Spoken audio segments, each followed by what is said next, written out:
their whole organization, right? The way they dress, to everything that they do is organized, trying to resolve that which is unresolvable, right?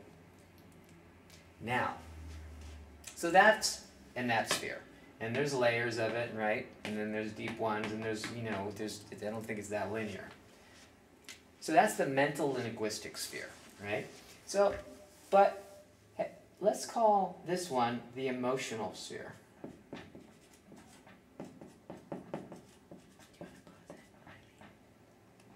No, you can go. Bye, Shayna. Have a good day. Mwah. Everyone say bye, Shayna. But don't, you didn't see her. Thanks. So, the emotional sphere, or you could also say, Heidegger would call it mood.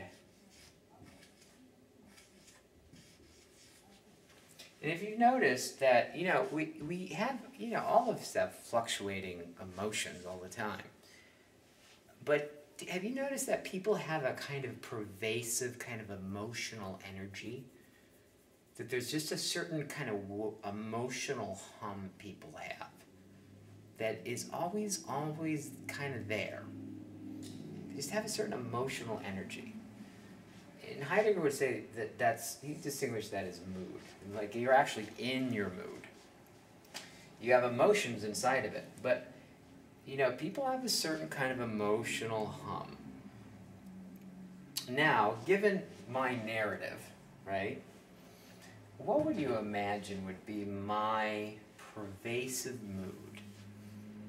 What would be my pervasive tonality of emotional energy in the background all the time? I'm helpless, yet it's all up to me. They don't have me, and I have to have them. It's unpredictable and unstable and scary. And it has no regards for me. Basically, I'm just getting I have no support, and I have to support everything.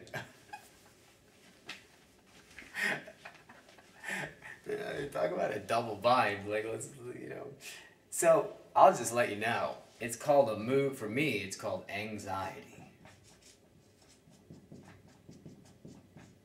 And resentment. Or was, less so now. Because what we do works, Now notice that my deep narratives, right, really confirm, give my moods, but yet reflect my narratives. But my mood also co-confirms and reflects my narrative, and my narrative co-confirms my mood.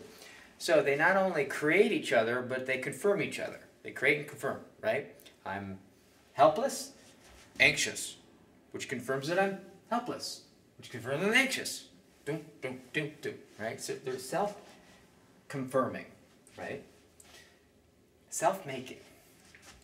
Now, there's another part of it too. People's bodies, right? There's the soma. Soma, or the body. I can't remember who said this, but someone once said that the body is the bearers of our stories. And I went to the San Francisco Art Institute, and I had this really great life drawing teacher. And he used to say that if you draw representationally, even if you don't draw representationally, that the human figure is the most difficult figure to really capture. Because every aspect, there is not one aspect of the body that isn't dynamic and expressive.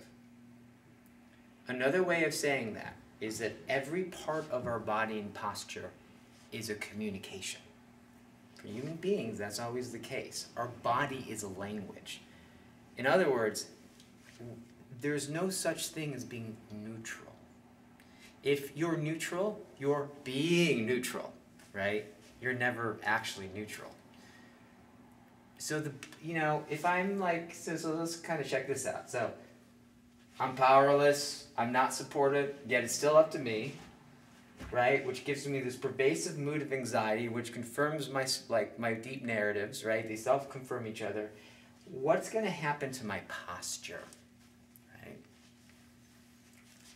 Year after year after year after year, right? What's going to happen to it? If I hadn't have started meditating and stuff early on, right? I may have just started to cave in, right? But yet holding everything up, my body would start to take the shape of my mood and my deep linguistic kind of mythology. And my breathing would be shallow, right?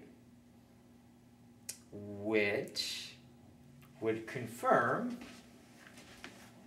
and reflect my mood and confirm and reflect my deep narratives. And so you get this one would confirm and reflect that one. This one would confirm and reflect this one. This one would confirm and reflect this one. This one would confirm and reflect this one, right? And so basically you have this reflection over and over and over again, and that's how our way of being becomes fixed.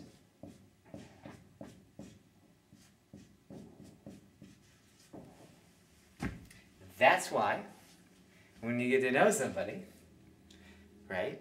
Because once our way of being becomes fixed, what is going to happen to how we consistently see, perceive, what is going to be our consistent point of view, and what's going to happen to our listening? It's going to become fixed. And once our point of view becomes fixed, what will happen to our occurring view? Well, it'll become exactly what we call it, the way it is. It will become fixed. Right? And then given that my occurring view, now fixed, what's going to happen to what I do and don't do? It's going to become fixed as well. And once that becomes fixed, and since one is based on the other, and reflecting the other, it's obvious. I'm going to end up with the consistent wife for 12 times. Which, my whats will confirm what?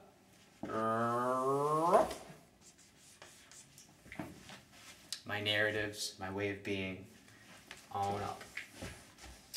This is how